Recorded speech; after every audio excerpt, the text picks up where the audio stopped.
A gente tem uma timeline nas nossas mãos, né? Essa que eu desenvolvi aí ao longo desses anos. E a gente está precisando fazer o quê? Para as pessoas que não estudaram a timeline com o que ela já tem de informações, que a gente vai fazer? A gente vai pegar os livros que nós temos da Bíblia, no caso, o livro de Gênesis, que é o mais usado para o começo ali da história bíblica, até praticamente depois da morte de José, quando Moisés sai do, do Egito, que vem em Êxodos ainda. Então, assim, a gente vai usar Gênesis, vai usar Êxodo, bastante. Tem muita coisa dentro desses dois livros. E aí a gente vai introduzir o livro de Jazar no meio da história e vamos introduzir o livro da história dos Hebreus no meio da história e vamos introduzir o livro de Enoque no meio da história. O que acontece? O livro de Enoque, ele se encaixa no capítulo 6 de Gênesis, do versículo 1 ao 4, dentro dos capítulos 6 ao 16, ok? Você tem, dentro do livro de Gênesis, você tem o capítulo 6, que é quando fala do versículo 1 ao 4, da descida daqueles anjos, e essa é a parte que a gente vai estudar hoje nessa aula, porque é Tá. muito interessante isso daqui. Uhum. O que acontece ali? Vamos pegar os textos. Vamos estudar com a versão em português e em inglês ao mesmo tempo. Se caso tiver alguma palavra, às vezes diferente, a gente já começa a ver também dentro da parte etimológica. Ó, me fala se você está conseguindo ver essa tela aí. Tô. Tá. Então é o seguinte, ó. Aqui no capítulo 6, nós estamos em Gênesis 6, como você pode ver aí. Capítulo 6, é aqui o primeiro versículo. Então, sucedeu que quando os homens começaram a multiplicar-se sobre a terra, eles nasceram filhas, viram os filhos de Deus que as filhas dos homens eram formosas e tomaram para si mulheres de todas as que escolheram. Então disse o Senhor: o meu espírito não permanecerá para sempre no homem, porquanto ele é carne, mas os seus dias serão 120 anos. Naqueles dias estavam os Néfilins na terra. E também depois, quando os filhos de Deus conheceram as filhas dos homens, as quais lhe deram filhos. Esses Néfilins eram os valentes, os homens de renome que houve na antiguidade. Aí você vai perceber que aqui continua assim, ó, viu o Senhor que era grande a maldade do homem na terra, que toda a imaginação dos pensamentos do seu coração era má continuamente. Aqui ele perde um pouco o foco principal do versículo 1 até o versículo 4, que está falando do quê? Nesse pedaço aqui, existem algumas linhas teológicas. E o que a gente vai fazer no curso? A gente não vai combater as linhas teológicas. A gente vai levantar que, através da união desses livros, a gente consegue ter uma percepção muito melhor de quem são esses filhos de Deus, quem são essas filhas dos homens, inclusive usando a Bíblia na versão inglesa e também indo em outras passagens da Bíblia, que são passagens que fazem referências ao livro de Enoque. Então, por que estudar o livro de Enoque e por que ele é importante aqui nesse cenário? Então, a aula de hoje vai ser sobre o livro de Enoque, dentro desse trecho que do capítulo 6, versículo 1 ao 4 de Gênesis, a gente consegue encaixar o capítulo 6 de Enoque até o 16. Ou seja, a gente consegue colocar 10 capítulos novos dentro desses 4 versículos. Sim, Ok? tá. E a gente vai entender por que a gente vai conseguir entender que esses filhos de Deus não são o que a linha teológica que diz que eram os filhos de Deus, homens da linhagem de Sete, que eram simplesmente obedientes a Deus ou que buscavam obedecer a Deus. Porque até para ir por essa linha de raciocínio está errada, porque na própria Bíblia E quando a gente coloca o livro de Jazar, a gente tem uma visão ainda muito melhor sobre isso. Os próprios homens do período da vida de Enos, que é o filho de Sete, já começaram a se perder também. E lá na Uhum. frente, Lameque, que é o pai de Noé, filho de Matusalém, também se perde. E ele é da linhagem de Sete. Então não dá para você dizer que a linhagem de Sete é totalmente esses filhos de Deus que são os que estão preocupados em servir a Deus. Não, eles também se perderam. Alguns deles também se perdeu. Então a gente Eles são de uma linhagem que a gente pode dizer assim, pura, né? Isso. O que acontece Mas o que acontece é o seguinte: existe uma linha teológica que fala que esses filhos de Deus eram só os filhos de Adão que nasceram da linhagem de Sete, que depois Adão teve Sete e tal, nasceu dali. E são é os o que que todo mundo procuravam, falou. e são os que Todo mundo procuravam falou. andar com Deus, entendeu? Uhum. Beleza? Tá ok. Tá. Agora, qual que é o problema aí nessa interpretação? O problema dessa interpretação é que quando você une isso ao livro de Enoque e ao livro de Jazar, fica nítido que não faz o menor sentido. Por quê? Se você está unindo homens normais com mulheres normais, o que muda aí é só questão de, vamos colocar, de uma santidade, de uma separação, de uma busca de Deus para o lado do bem ou não para o lado do mal. Da onde que nasceram essas aberrações gigantescas aí que está sendo falado? Ou seja, não faz o menor sentido.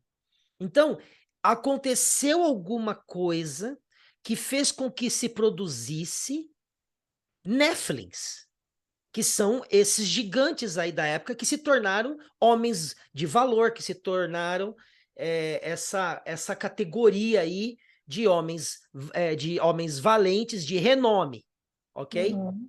Então, como que a gente pode chegar nessa conclusão e realmente entender isso? A gente vai ter que unir as escrituras a isso. Então, essa é a Tá. parte que vai ser legal do estudo. Então, eu vou ter que dar uma passeada aqui em algumas coisas para que a gente possa trabalhar isso aí da melhor forma. Tá, então nós vamos lá no capítulo 6 do livro de Enoque. Aqui, ó, aqui começa. Então nós temos o capítulo 6, o 7, o 8, o 9, o 10, o 11 e o 12, o 13, 14, 15 e 16. Ó, nem organizei aqui ainda, mas a gente vai chegar lá. Então tudo isso aqui se encaixa naqueles 4 versículos ali, ok?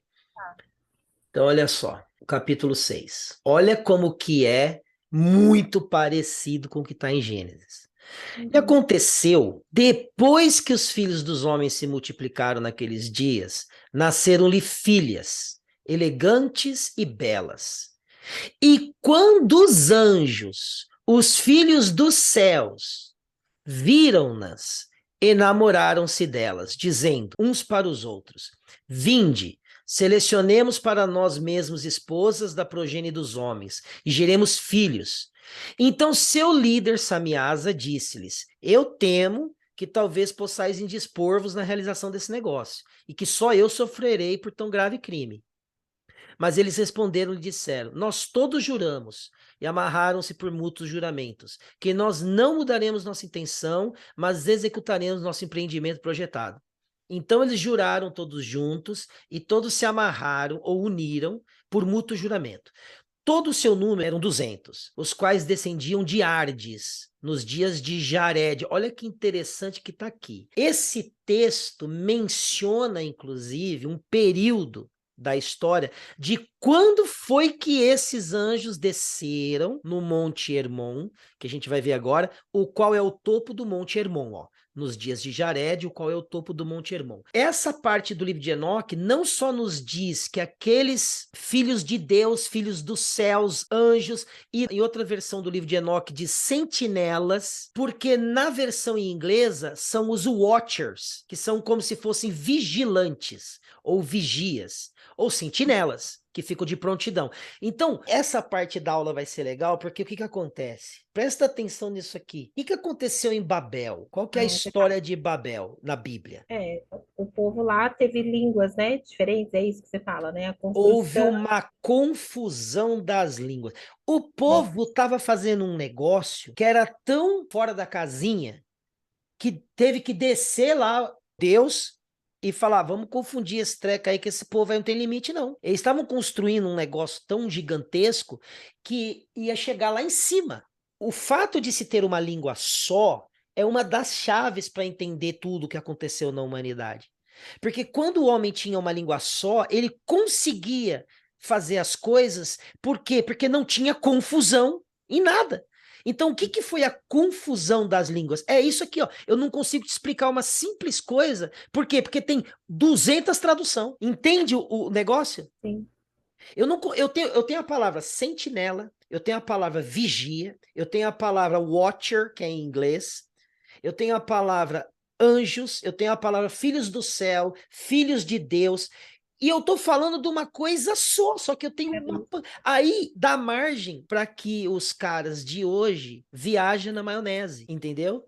Então, por que que a gente tem que seguir uma linha etimológica? Porque, na verdade, todas as línguas que existem hoje, elas são produto de uma língua só que existiu no passado. Então, o que que é a confusão das línguas? A confusão das línguas, você tem um número de fonemas que uma pessoa fala, tá? Você tem um número de fonemas que a boca pronuncia. Sua boca é um órgão que produz som, só que ele tem que estar em conjunto com um monte de outra coisa. Para sua boca funcionar, você tem que ter cordas vocais lá atrás, você tem que respirar e o ar tem que sair, porque as cordas vocais vibram, por isso que sai o som, e aí você tem um conjunto. Então, a gente tem um talking box aqui, uma caixa falante, ok? Seria um alto-falante. Aí o que que acontece? Eu tenho um limite de fonemas que eu posso fazer com a minha boca. Eu não vou. Se eu tivesse a língua partida, ou tivesse uma boca tipo que é 5 vezes maior do que ela é, talvez eu pudesse produzir outros tipos de som se a minha língua e meus dentes tivessem uma posição diferente. Mas não, todos nós temos exatamente o mesmo tipo de dentes, posições, língua e tudo mais. A pessoa que não tem dente, ela não consegue expressar a voz muito bem, fica soprando. Tudo isso para identificar o quê? Nós temos um número limitado de fonemas. O que é a confusão das línguas? Pegaram-se os fonemas e misturaram-se dentro dos idiomas. E pegaram-se as sílabas tônicas das palavras e mudaram. Então, para você ter uma ideia, aqui no Brasil eu falo Canadá, nos Estados Unidos eu falo Canada. Onde que está a sílaba tônica? Está no K do começo. E não é K, é que, entende? Então, assim, mudou-se o som das vogais, mudou-se o som das sílabas tônicas, o local delas, e mudou-se os fonemas. Então, por exemplo, eu falo assim em português. Ai! O que você acha que aconteceu? Se machucou, né? Alguma Alguém me coisa. beliscou, alguma coisa assim. Agora, em inglês, toda vez que eu falo I, eu tô falando eu. Então, o I do português é o eu do inglês, mas é uma expressão de dor no português. Então, como é que eu falo I em inglês? Eu falo ouch. Em inglês, I é ouch. Tem nada a ver com I, entendeu? Então, Hum. essa mistura, o francês faz como? O espanhol faz como? O italiano faz como? Entendeu? O indiano faz como? Então, cada um pegou aquele fonema e criou uma forma de expressão com base no seu idioma, que é o quê? Uma mistura de fonemas, uma mistura de regras gramaticais, uma mistura de sílabas tônicas, aonde você coloca o quê e vira a confusão das línguas. Então, o que a gente precisa fazer para saber exatamente o que está falando aqui? Etimologia e entender a origem das palavras. Aí a gente faz o efeito inverso. O que foi feito de confusão, a gente consegue, trazer para todo um lugar e acaba a confusão. Só que por que que então houve-se confusão também nas interpretações bíblicas até o dia de hoje? Porque os caras tiraram os livros que estavam lá e faziam facilitar a compreensão. Foi o livro de Enoque, um deles, o livro de Jazar, outro. E por que que eu falo desses livros? Tanto quanto falo, mais do que eu falo dos outros livros apócrifos. Porque se eles fizeram isso intencionalmente, eles tiveram, assim, eu, na minha concepção, acredito que foi uma questão que Deus fez de propósito, né? Tipo assim, se eles achavam que eles iam conseguir engambelar o mundo, eles se ferraram por quê? Porque o menor livro da Bíblia, que é o livro de Judas, fala do livro de Enoque recitando parte dele. Então, como que eu posso considerar que esse livro não é canônico, não é inspirado por Deus, se ele está mencionado na Bíblia? E aí tem uma outra chave que está no livro de Daniel. Por quê? Vamos lá ver. Olha só que coisa interessante. O que que o livro de Enoque fala quando fala daqueles anjos que tomaram as mulheres, filhas dos homens, fala que eles eram os sentinelas, the watchers. Essa palavra aqui, ó, na versão portuguesa. Estava vendo isso nas visões da minha cabeça, na minha cama. Isso aqui Daniel falando. E eis que um vigia. No inglês é watcher, que está escrito no livro de Enoque em inglês, watcher também. Tá vendo como se a gente não sabe a outra língua, a gente não entende do que está falando? No português, tá uma salada, entendeu? No português você tem vigia no livro de Daniel, você tem filhos dos céus no livro de Enoque, filhos de Deus no livro de Gênesis.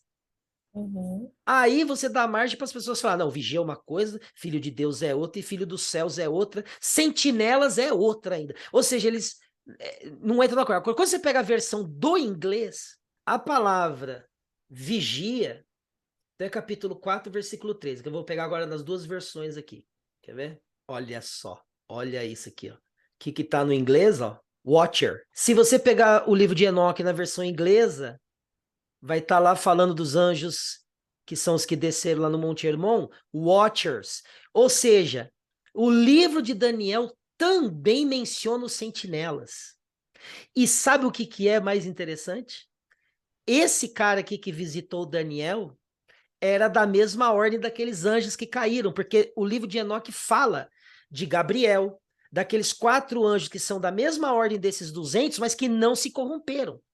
Então, no final das contas, Rafa, o que acontece, meu?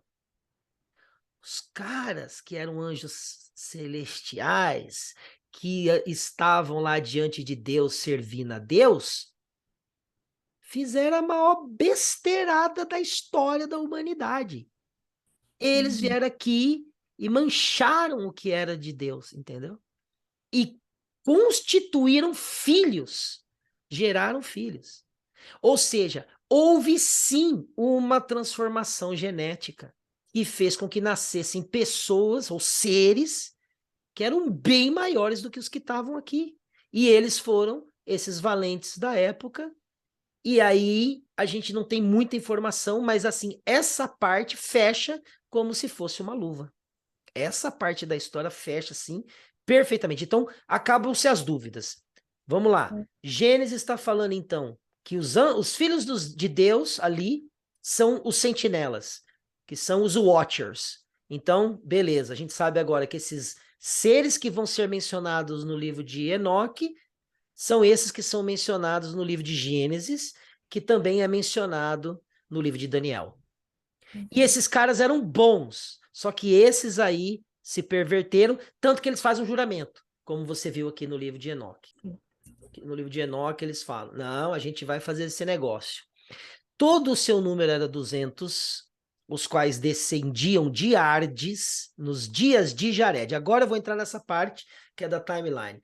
Olha isso, a gente sabe agora até em que período foi que esses anjos desceram e fizeram. A gente não sabe o ano, a gente não sabe o dia, a gente não sabe a hora, mas a gente sabe o período que aconteceu. Foram nos dias de Jared. E quem era Jared? Aí a gente vai ver aqui na timeline. Ó, estamos aqui na timeline, no começo da história da humanidade. Chegamos em Adão. Vamos pegar aqui Adão. Aos 130 anos, ele vai gerar Sete. Sete vai gerar Enos. Enos vai gerar Cainã. Cainã vai gerar Malaléu. Malaléu vai gerar Jared. Olha aqui, ó. Qual foi o período que os anjos desceram e possuíram as filhas dos homens? Aqui, ó. A partir da vida desse cara aqui. Só que eu não sei que ano. Não sei, não fala. Que ano que é esse?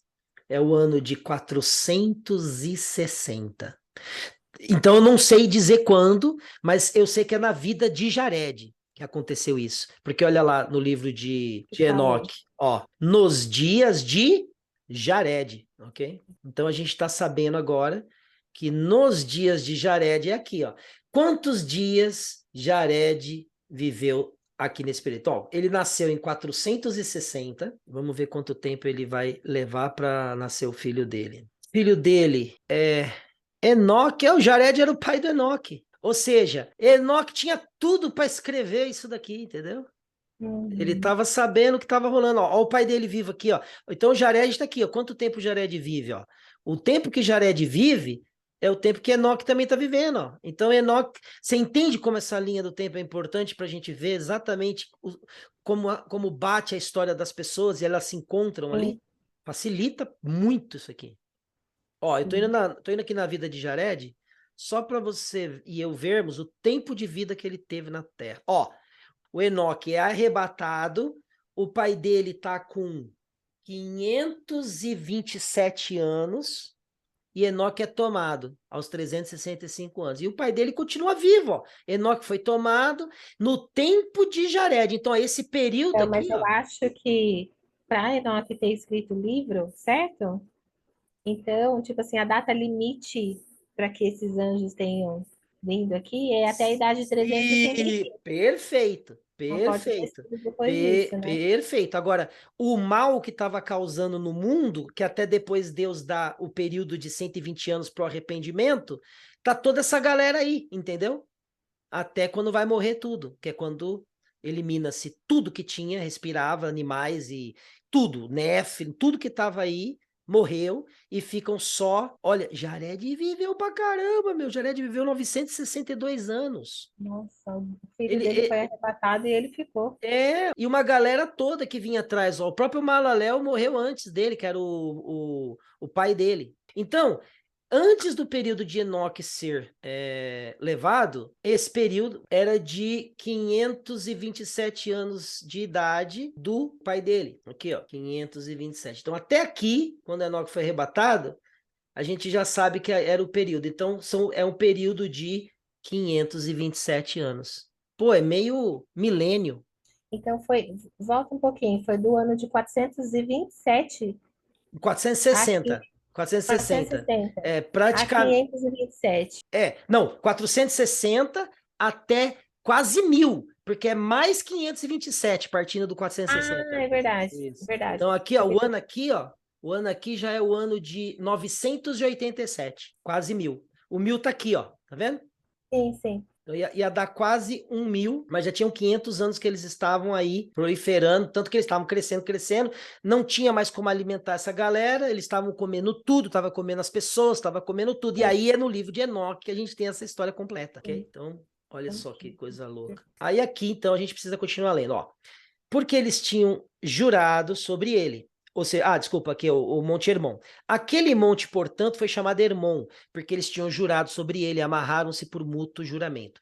Estes são os nomes de seus chefes: Samiasa, que era o seu líder, Araquiba, Rameel, Cocabiel, Tamiel, Ramiel, Danei, Ezequiel, Naraquijal, Azael, Amarus, Batarel, Ananel, Saqueil, Samsapeel, Satarel, Turel, Jomjael e Sariel. Estes eram os prefeitos dos 200 anjos, ou seja, eles eram líderes cada um era líder sobre 10. E os restantes estavam com eles. Capítulo 7. Então, eles tomaram esposas, cada um escolhendo por si, as quais eles começaram a abordar, e com as quais eles coabitaram, ensinando. Então, olha aí, aqui começou a desandar o negócio. Qual que foi o problema? Os anjos que entraram num acordo para cometer um crime dessa ordem, que era deixarem o seu habitat natural. Aí eu tenho que voltar na Bíblia para eu entender. Porque quando você entende isso, os outros versículos que tem na Bíblia fazem sentido, que as pessoas ninguém explicava e ficava tentando viajar na maionese para querer dar prova de que aquilo era alguma coisa. Mas ó, olha só o que está escrito aqui nas escrituras do que eu vou te mostrar agora. Olha só, o mesmo livro de Judas que está se referindo a Enoque, ó. E os anjos que não guardaram o seu principado, mas deixaram a sua própria habitação, reservou na escuridão e em prisões eternas até o juízo daquele grande dia. É esses anjos que a gente acredita que estão presos na escuridão em algum lugar até o dia do juízo. Mas o que que esses caras, por que que eles receberam essa condenação aí? E por que que isso aqui faz bastante sentido agora em Judas? Porque a gente está falando que anjos deixaram a sua própria habitação. Eles não guardaram o seu principado e saíram papando tudo que as minas daqui dessa terra, entendeu? Geraram o que geraram. E para piorar, olha o que eles fizeram com as mulheres. Começaram a abordar e com as quais eles coabitaram, ensinando-lhes sortilégios. Sabe o que que é isso? Magia, não é? Feitiçaria, magia, Feitiçaria. encantamentos e a divisão de raízes e árvores. Eles começaram a passar o conhecimento para os homens, para as mulheres, que era proibido. Não era para ter chegado para os homens isso. Uhum. E as mulheres conceberam e geraram gigantes. Então, olha só, eles deram alguma coisa para essa mulherada tomar e eles fizeram alguma macumba lá para essas mulheradas, que isso cooperou na geração desses gigantes. Ou seja, eles deram coisa para essas mulheres tomar. Eles não só fecundaram elas com o sêmen lá deles, eles deram. Eles fizeram encantamentos, ensinaram para elas coisas e deram coisa para elas tomar, com certeza. Sim. Ok? Cuja estatura era de 30 cúbitos. Bom, vamos descobrir qual que era a altura desses bichos aí. Quanto é Um um, côvado tem um- 50 centímetros. e um cúbito? É a mesma coisa que um côvado?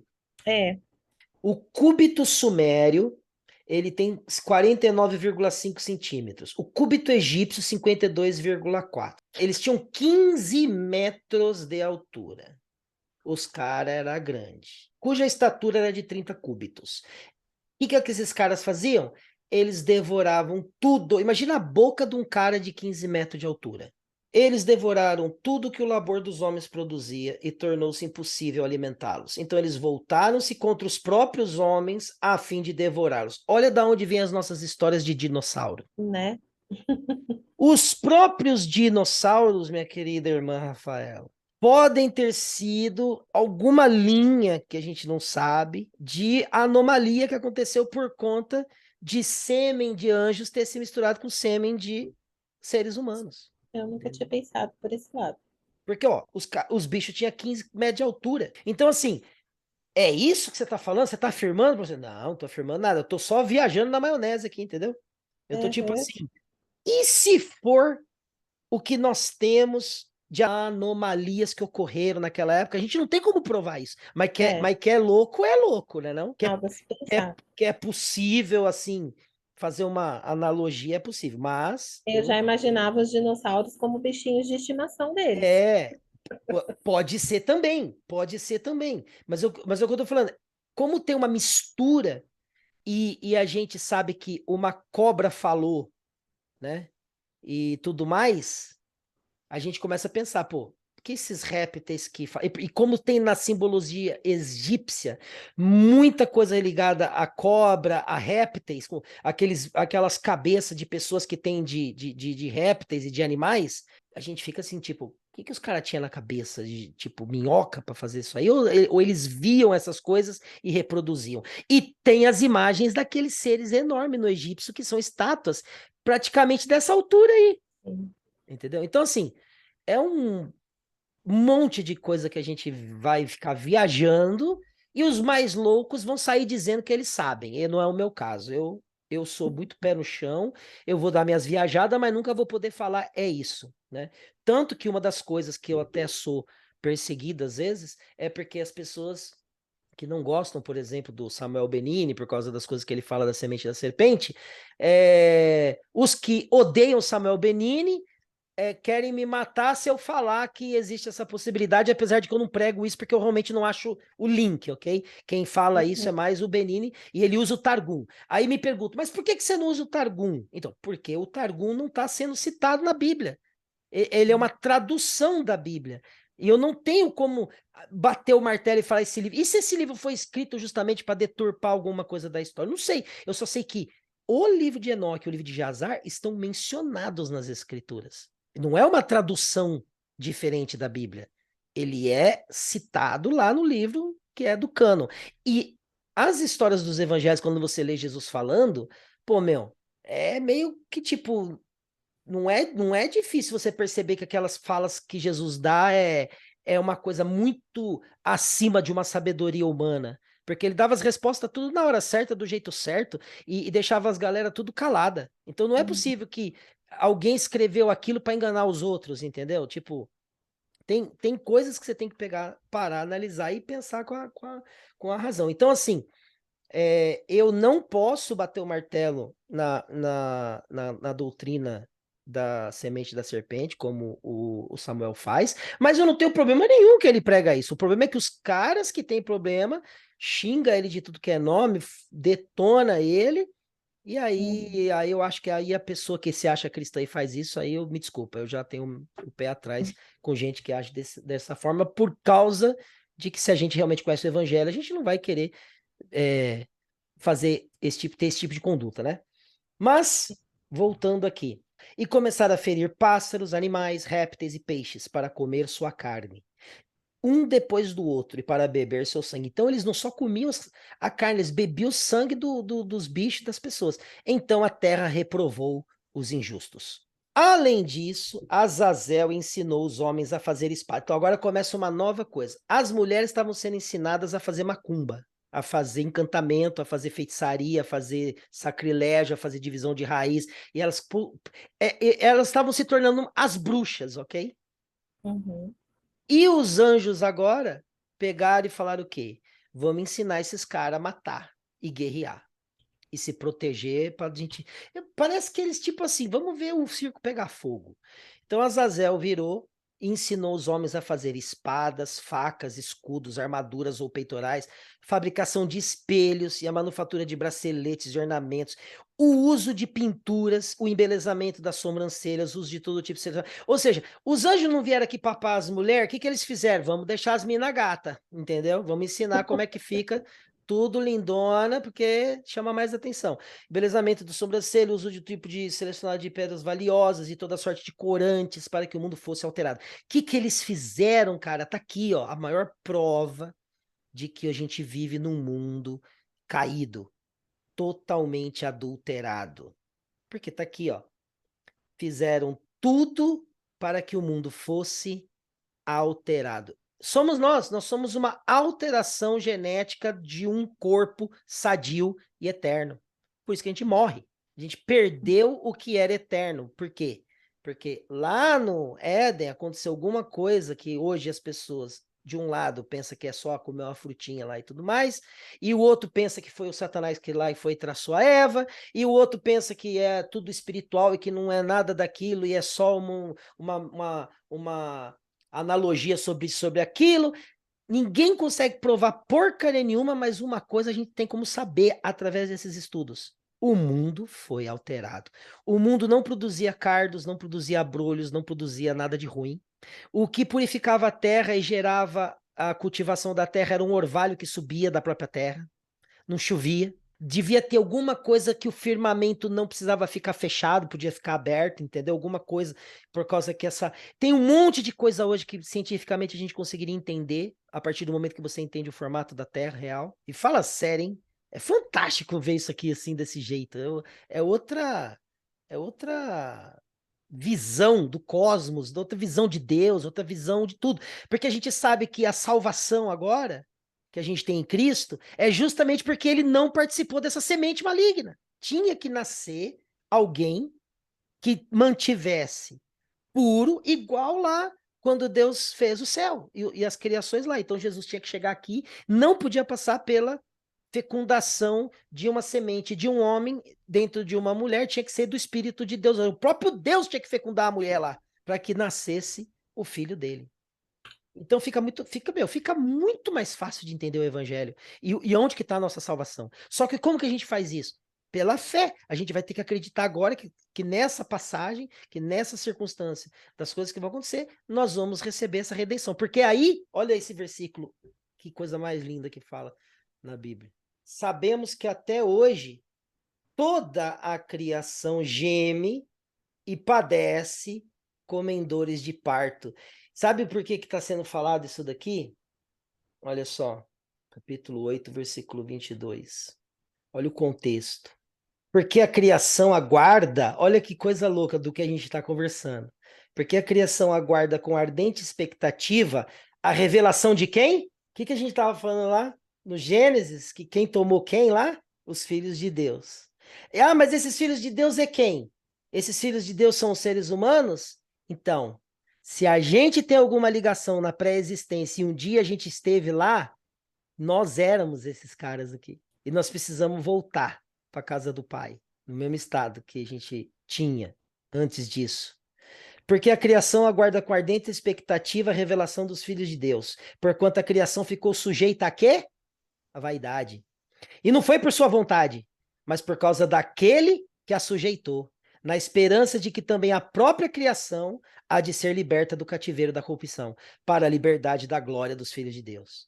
Porque sabemos que toda a criação conjuntamente geme e está com dores de parto até agora, ou seja, esse mundo vai gerar uma criança. Lembra Apocalipse, que a mulher gera uma criança e ela fica escondida e não sei o quê? Se a gente começar a viajar mais na maionese aqui ainda, entendeu? E começar a tentar encaixar as peças. Então, imagina que é como se Deus estivesse criando um corpo e vai nascer essa criança, entendeu?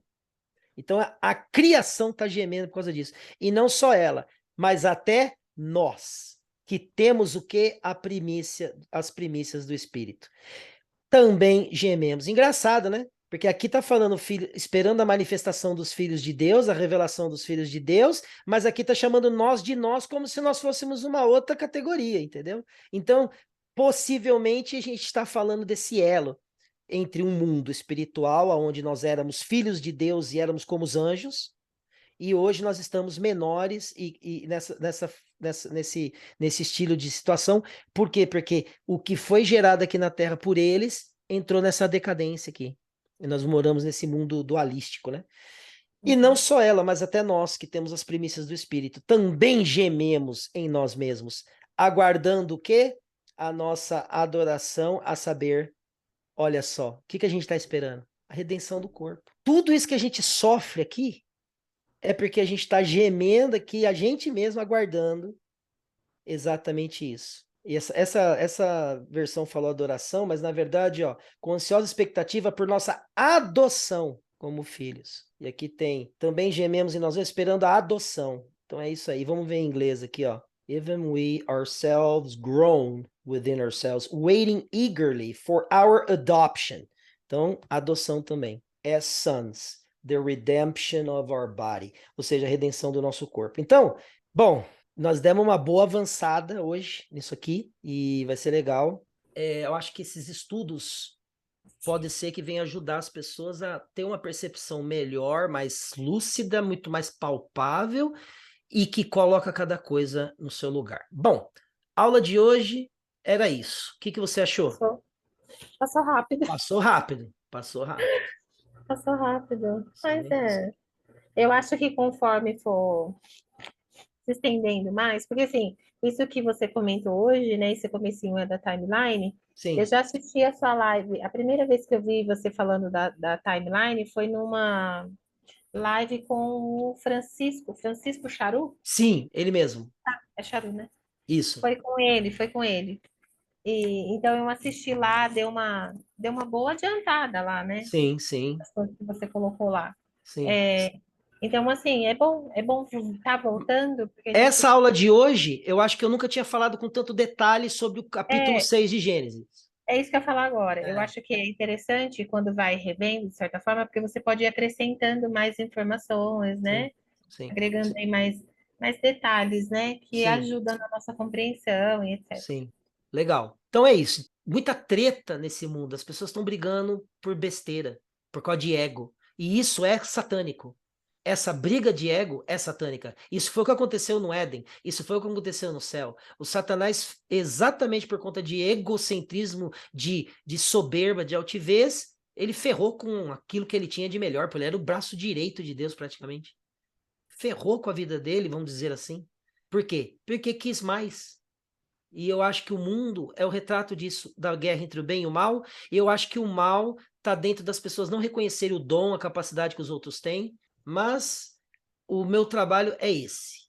É descentralizar as pessoas de si mesmas ainda que elas devem sim valorizar tudo que elas têm de bom, mas elas têm que valorizar o que o outro também tem de bom, e quando elas encontram algo de melhor nos outros, além do que ela sabe fazer, que ela valorize e aproveite, aprenda com isso. Se a gente fizesse isso, o mundo não tinha a quantidade de morte que tem, não tinha a quantidade de doença que tem. Eu tenho certeza que a gente viveria muito melhor, mesmo nessa condição caída que a gente vive aqui, que todo mundo morre um dia, entendeu? Daria para mudar. Então, meu trabalho é esse, e você vai perceber. See you later. Bye bye. Tchau, tchau.